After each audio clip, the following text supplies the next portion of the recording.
राम राम दोस्तों, कांग्रेस के लिए मणिशंकर अय्यर एक लाल कपड़े की तरह है, खास तौर पर चुनाव के समय पर, जबकि कांग्रेस को लगता है कि मणिशंकर अय्यर कुछ गड़बड़ कर सकते हैं। और अपनी हालिया लॉन्च की गई किताब के लॉन्च के समय उन्होंने पत्रकारों से कह दिया कि पार्टी के नेतृत्व को लगता है मैं एक डायनासोर हूँ, उनका वक्त समाप्त हो गया है और इस प्रकार उन्हें किनारे पर धकेल दिया गया है। इसलिए मल्लिकार्जुन खड़गे के अध्यक्ष बनने के 10 महीने बाद जब कांग्रेस वर्किंग कमेटी का पुनर्गठन हुआ और उसमें 84 मेंबर शामिल किए गए तो मणिशंकर अय्यर को स्थान नहीं मिला। वह लंबे समय से कांग्रेस वर्किंग कमेटी के इनवाइटी थे और वह वर्किंग कमेटी की मीटिंग में जाते रहते थे, जिस पर उन्होंने उसके पीछे का कारण बताते हुए कहा कि उनकी लूज कैनन या हल्की तोप के रूप में प्रतिष्ठा थी, इसलिए उन्हें दरकिनार किया गया। ऐसा क्यों हुआ? तो देखिए, ऐसे कई उदाहरण हैं जिससे उनकी यह प्रतिष्ठा बनी। सबसे पहले 2004 में जब मनमोहन सिंह की सरकार बनी तो मणिशंकर पेट्रोलियम मंत्री बने, लेकिन वो ज्यादा समय तक मंत्री नहीं बने रह पाए। क्यों नहीं रह पाए? तो देखिए, मणिशंकर अय्यर ने खुद कहा है कि एक खास तरह के फैसले न लेने के कारण पेट्रोलियम मिनिस्ट्री से उन्हें हटाया गया था। इस मामले में मणिशंकर अय्यर की प्रशंसा करनी चाहिए कि वह उस समय गलत रास्ते पर जाने के लिए तैयार नहीं हुए, जिस रास्ते पर कांग्रेस सरकार और गांधी परिवार उनको ले जाना चाहती थी। वह एक मंत्री के रूप में स्वतंत्र रूप से फैसला करना चाहते थे जो मंत्रालय और देश के हित में हो। जब उनका रवैया ऐसा देखा गया कि उनमें लचीलापन नहीं आ रहा है तो उनको पहले मंत्रालय से हटाया गया, फिर मंत्रिमंडल से हटाया गया, यानी कि यहाँ उनका अड़ियल स्वभाव बीच में आ गया। उनकी एक और ख्याति उनसे जुड़ी हुई है, वो है 2019 में नरेंद्र मोदी को अपशब्द कहना। नरेंद्र मोदी के प्रधानमंत्री बनने और अब तक के सफर में मणिशंकर अय्यर का भी थोड़ा बहुत हाथ है। जब उन्होंने प्रधानमंत्री पर निजी टिप्पणी करते हुए नरेंद्र मोदी को नीच व्यक्ति कहा था और इसको बीजेपी और प्रधानमंत्री ने मुद्दा बना दिया। उस समय दबाव इतना ज्यादा बढ़ गया था कि कुछ महीनों के लिए उनको पार्टी से निकाल दिया गया था। कांग्रेस डिफेंसिव मोड पर आ गई क्योंकि मणिशंकर की बात का उसके पास कोई जवाब नहीं था।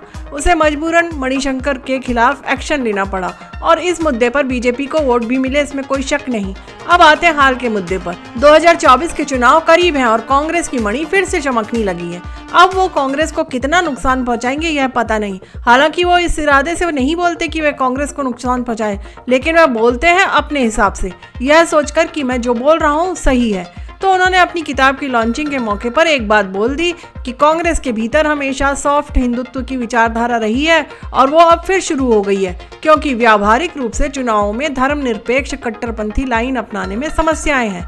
दूसरी ओर उन्होंने कांग्रेस को उसके धर्मनिरपेक्ष सिद्धांतों से दूर करने के लिए पूर्व प्रधानमंत्री पीवी नरसिम्हा राव को पूरी तरह से जिम्मेदार माना।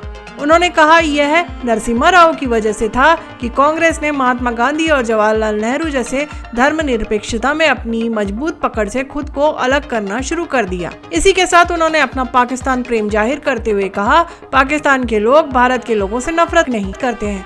आप वहाँ की सरकार, वहाँ की सेना की आलोचना कीजिए, लेकिन पाकिस्तान के लोगों की आलोचना मत कीजिए, उनके खिलाफ मत होइए, उनसे नफरत मत कीजिए।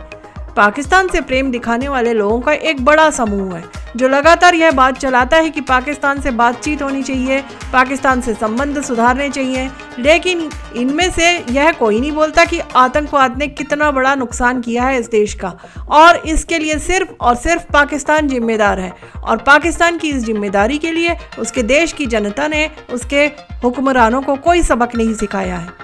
पाकिस्तानी सरकार और सेना आतंकवाद को बढ़ावा देते हैं, उनके खिलाफ वहां की जनता कभी नहीं खड़ी हुई है, जबकि पाकिस्तानियों के प्रति यही सॉफ्ट कॉर्नर पिछले 75 सालों से आतंकवाद को खत्म करने में एक बड़ी बाधा बनी हुई है, जिसे अब हर हिंदुस्तानी समझ चुका है। यह जानते हुए अब पाकिस्तान को सबक सिखाने के लिए मोदी सरकार का फैसला है कि जब तक आतंकवाद नहीं रुकेगा तब तक बातचीत नहीं होगी। तो अब मणिशंकर ने कांग्रेस के बदले रुख पर एक प्रकार से प्रश्न चिन्ह लगा दिया है, जिससे कांग्रेस को निश्चित तौर पर बड़ा धक्का लगेगा।